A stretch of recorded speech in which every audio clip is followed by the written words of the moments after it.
भारत की महिला मुक्केबाज लवलीना बोरगोहाई ने क्वार्टर फाइनल में जीत हासिल करके भारत के लिए एक मेडल पक्का कर दिया है और सेमीफाइनल में पहुंच गई हैं और ये मुकाबला 4 अगस्त को होना है। क्वार्टर फाइनल में लवलीना ने पूर्व वर्ल्ड चैंपियन चीनी ताइपे की नियन चिन चेन को 4-1 से मात दी। वहीं भारत की स्टार बैडमिंटन खिलाड़ी पीवी सिंधु ने भी जापान की अकाने यामागुची को हराकर सेमीफाइनल में जगह बना ली है। लवलीना के सेमीफाइनल में पहुंचने के साथ ही टोक्यो ओलंपिक में भारत का एक और मेडल पक्का हो गया।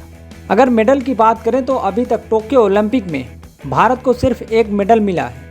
टोक्यो ओलंपिक में भारत की वेटलिफ्टर मीराबाई चानू ने रजत पदक जीता है। इसके अलावा अभी तक भारत को कोई सफलता नहीं मिली है, लेकिन लवलीना का पदक आने वाले दिनों में भारत के खाते में अवश्य जुड़ जाएगा। लवलीना अगर सेमीफाइनल में हार भी जाती हैं तो उन्हें कांस्य पदक अवश्य मिलेगा, लेकिन ऐसा पीवी सिंधु के साथ नहीं है। पीवी सिंधु भी बैडमिंटन मुकाबले के सेमीफाइनल में पहुंच गई हैं, लेकिन उनके लिए पदक का रास्ता अभी दूर है।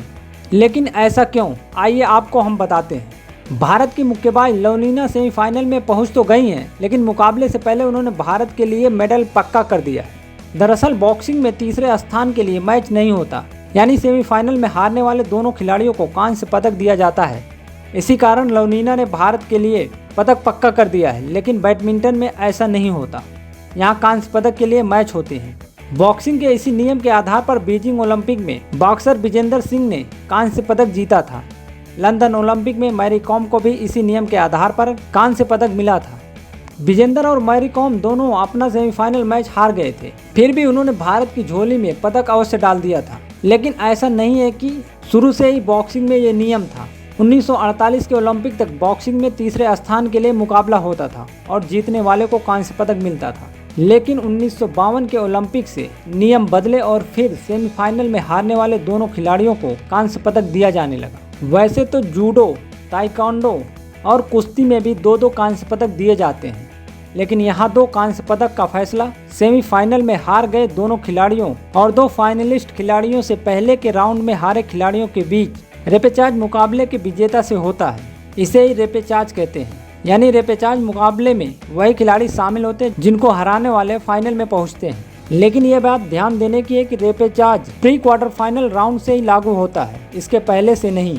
साक्षी मलिक रियो ओलंपिक के क्वार्टर फाइनल में रूस की वलेरिया कोवलोवा से हार गई थी, लेकिन साक्षी के लिए अच्छी बात यह हुई कि जिस कोवलोवा से वो हार गई थी वो फाइनल में पहुँच गई। इसलिए साक्षी को रेपेचाज मुकाबले में उतरने का मौका मिला। क्योंकि साक्षी क्वार्टर फाइनल में हारी थी, इसलिए उन्हें एक ही रेपेचाज मैच खेलने का मौका मिला, जिसे जीतकर वे कांस्य पदक जीत गई। दरअसल कुश्ती में रेपेचाज को समझना थोड़ा मुश्किल है। कुश्ती में रेपेचाज 2008 के बीजिंग ओलंपिक के समय शामिल किया गया।